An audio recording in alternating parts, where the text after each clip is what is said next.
Em nome do Pai, do Filho e do Espírito Santo. Amém. Amém. Amados irmãos e irmãs, em nosso Senhor Jesus Cristo,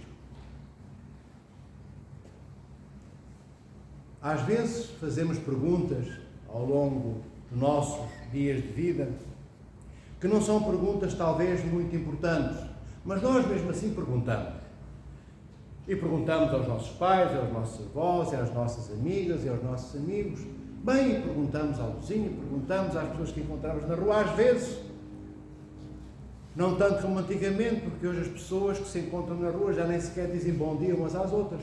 Mas houve aqui, até há 60 ou 70 anos atrás, que as pessoas ainda se cumprimentavam quando se encontravam e se saudavam. E nós fazíamos perguntas. Eram seres humanos que nós reconhecíamos seres humanos iguais a nós. Bem, e, como eu disse, punhamos algumas perguntas. Hoje em dia, colocamos cada vez, fazemos cada vez menos perguntas aos outros, menos perguntas sobre nós próprios, menos perguntas sobre, por exemplo, se estamos a fazer o devido investimento na vida eterna. Estaremos nós a investir, irmãs e irmãos amados, no sítio certo? Estaremos nós a investir a quantidade de empenhamento que é necessário? Estaremos nós a investir no lugar para onde a morte nos catapultará? Só que a morte não nos catapulta, isto é, não se coloca apenas em um lugar.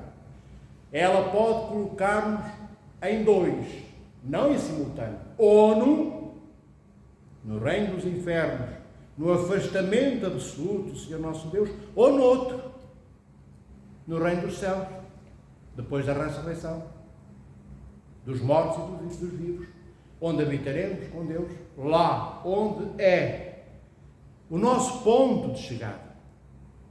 É aí que nós temos de chegar. Mas para chegarmos aí, nós temos que investir para podermos encontrar-nos aí com Cristo, com os nossos familiares que queiram também fazer um investimento santo, abençoado, com aqueles que têm a lucidez, que têm a clareza de intelecto, que têm a memória limpa desde aranha, para saberem o que é que devem, em que medida, quando e como investir nesta vida, para irmos para o reino dos céus. Vejam, nós dormimos 8 horas por dia, mais ou menos. Isto é a média. Há quem durma um pouco menos. Há também quem durma muito mais. 8 horas por dia nós dormimos. Levantamos-nos todos os dias, independentemente se levantamos às 5 da manhã, 5:45, às 6 ou 7, para irmos para o nosso emprego. Levantamos, lavamos os dentes, tomamos um banho, ou tomamos um banho e lavamos os dentes, vestimos, tomamos um pequeno almoço, saltamos para dentro da nossa viatura, os que a têm, e vamos para o emprego. Os que não a têm, ou tendo-a, acham que é melhor para pouparem dinheiro e irem de autocarro, ou de comboio ou de metro, vão a pé para a estação de metro ou de comboio, entram no metro, no comboio, chegam às 8, 8:30, 9, entram, picam um cartãozinho, entram no seu emprego ao meio-dia, ou à 1 da tarde, meio-dia, meia hora, param 1 hora para encher a barriguinha, que é necessário, almoçam, voltam à 1, às 2, para o emprego outra vez, saem às 5 ou 6 da tarde, apanham o autocarro, apanham o metro, apanham o comboio, ou saltam para dentro da sua viatura, vêm para casa, chegam a casa, tiram a roupa, saltam para dentro da banheira do chuveiro, ou não, tomam um banho, preparam o jantar. Normalmente a mulher é que faz isso, porque os homens têm preguiça e nada, ou já um ou outro começa a fazer, sentam-se à mesa, jantam, e depois uns vão ver televisão, vão ver um filme, ou vão simplesmente dormir. No dia seguinte levantamos e fazemos exatamente a mesma coisa, dos nossos 17, 18, 20 anos, até à idade da reforma neste país, que se não me engano é aos 66 anos e 4 meses, hoje. Então andamos desde os 18, 20 anos, durante 46 anos, 50 anos, a fazer exatamente isto. Isto é o nosso investimento. No meio disto tudo, preparamos as nossas férias, aqueles que conseguem prepará-las. Preparamos alguns investimentos bancários, compramos certificados de aforo, certificados do Tesouro, que são títulos garantidos pelo Estado português, que têm umas margenzinhas de lucro, que dão algum dinheirinho certo às famílias. Bem, temos toda a informação do mundo que nos entra pelos e-mails, que nos entra pelos telemóveis, bancos a oferecerem um cartão de crédito, disto, daquilo, daquilo outro, mais o seguro de vida, mais o seguro de saúde, mais tudo que este mundo oferece. E como diz o Evangelho de hoje, se o teu olho é bom, diz nosso Senhor Jesus Cristo, ou seja, se nós pegamos os nossos olhos e olhamos as coisas boas, toda a nossa alma será iluminada, ficará clara. Se o nosso olho vê as coisas, os nossos olhos, o nosso olho vê as coisas más, toda a nossa alma, o nosso espírito ficará obscurecido, ficará na noite escura. E hoje, os nossos olhos, amados irmãos e irmãs, têm mais coisas más, mais coisas demoníacas para olharem do que coisas celestiais, coisas santas e boas. O mundo e as sociedades em geral oferecem-nos tudo o que são coisas para nos manterem prisioneiros deste mundo.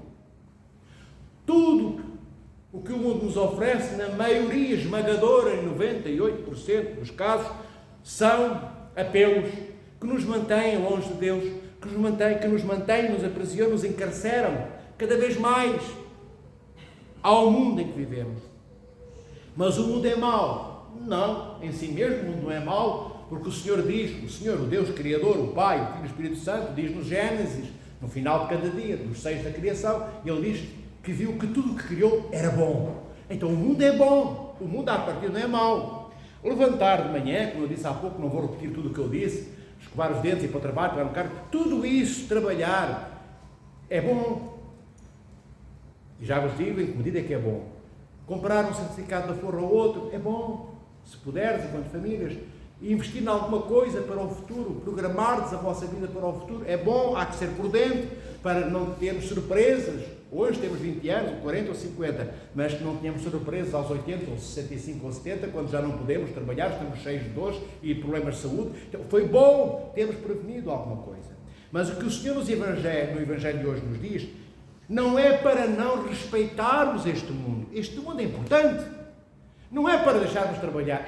Temos que trabalhar. Não é para não termos um carro. É necessário ter um carrinho, quem puder tê-lo. Não é para não termos uma casa, quem puder que a tenha.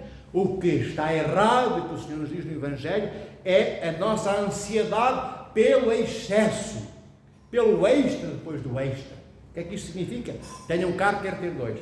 Tenho uma casa, quero ter uma casa na praia, outra na montanha.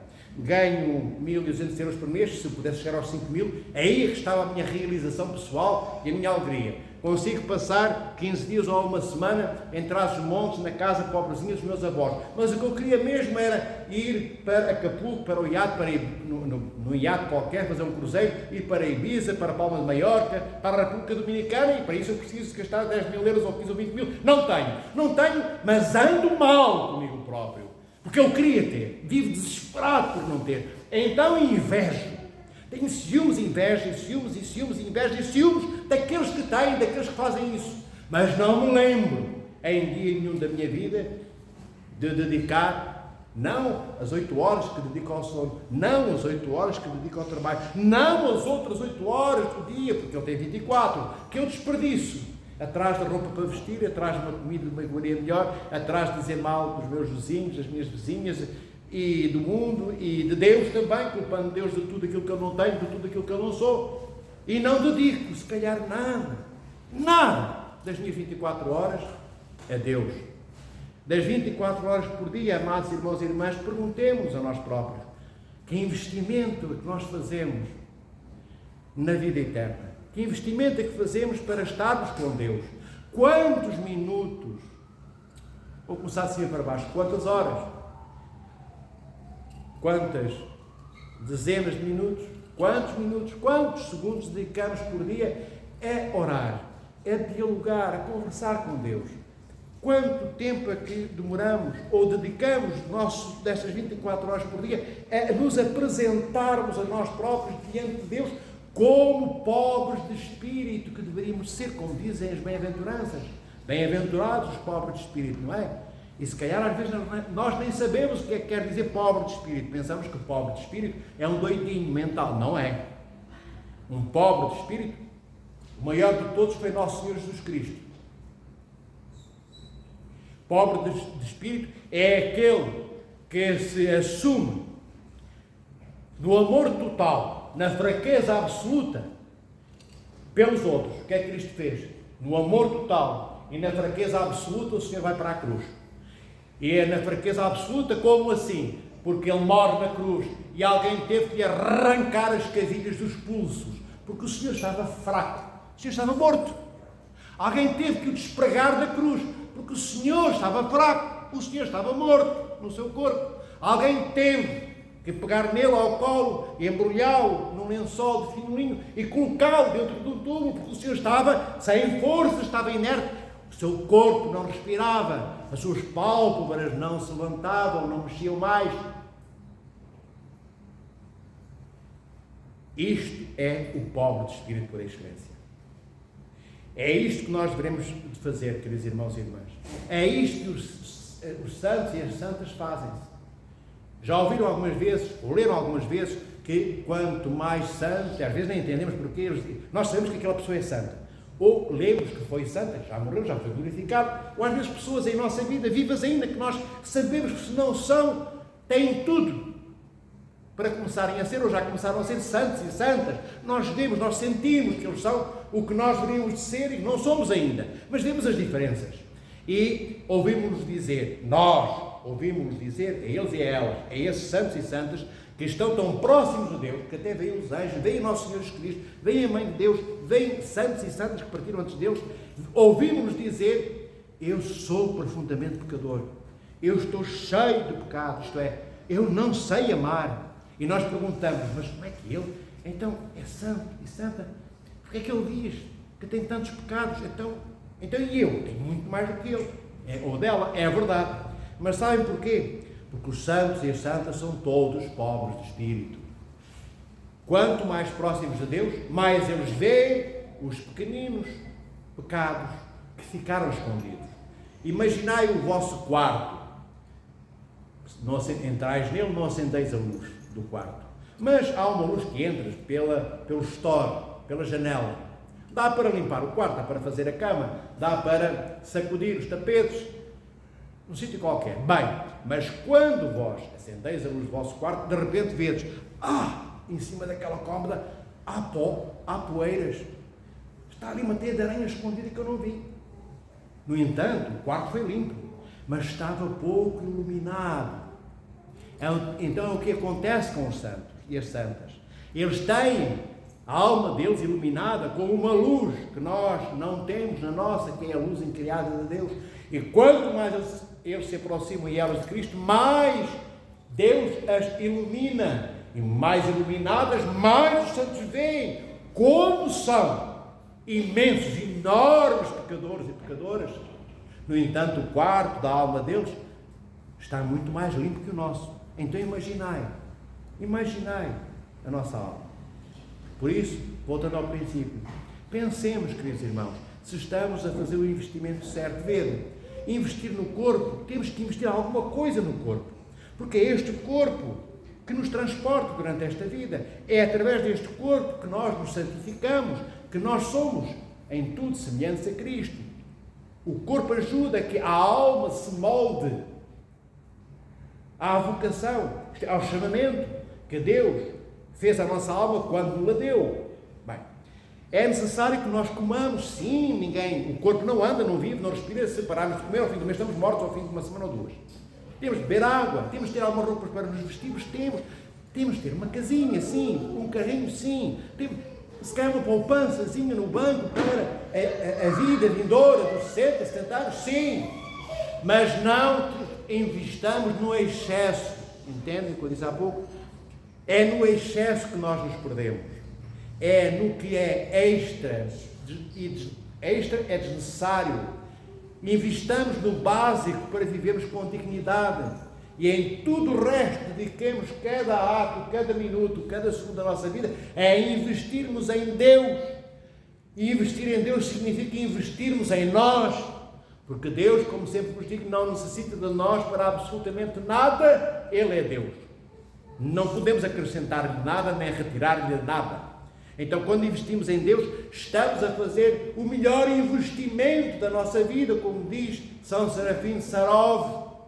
Se já leram a história dele alguma vez, certamente vos lembrais.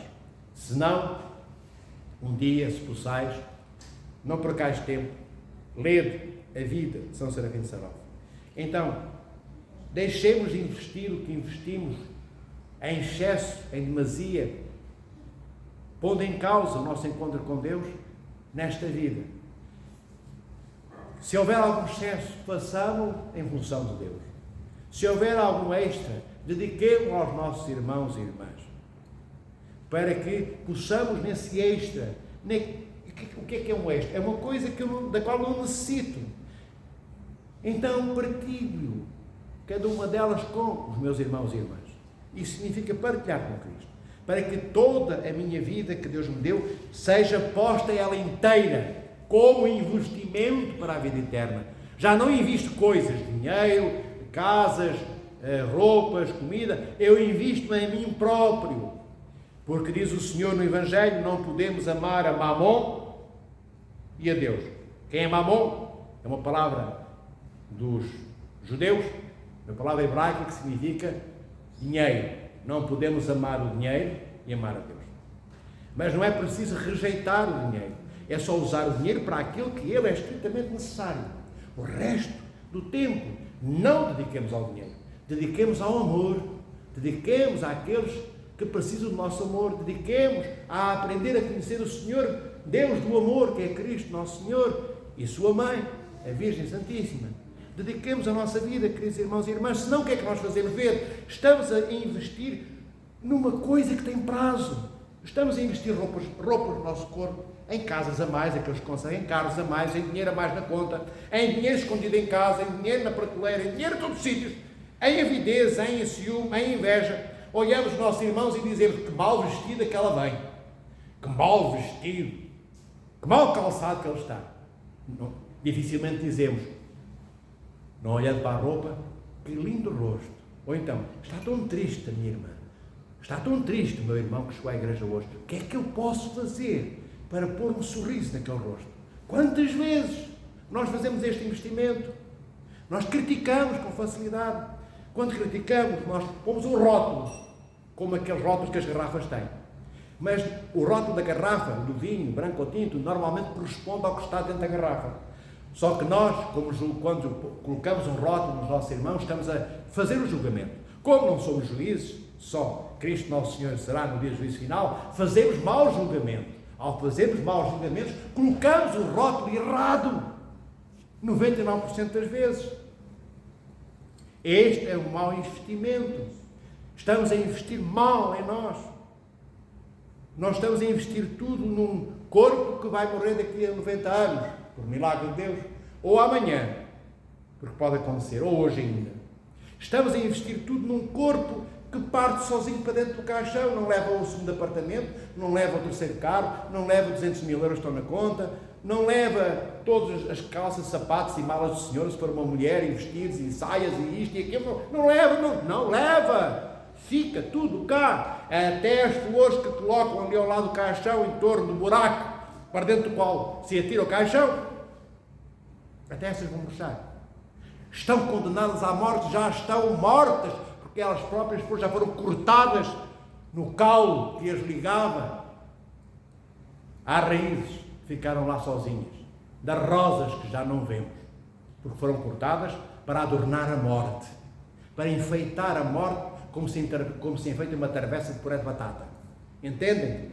Então, façamos bons investimentos, pensemos realmente. Já temos 60 anos, 70, 80, alguns, outros temos 20, temos 30, temos 15. Pensemos se estamos a investir realmente bem e nas coisas adequadas. E é em função do que importa que investamos.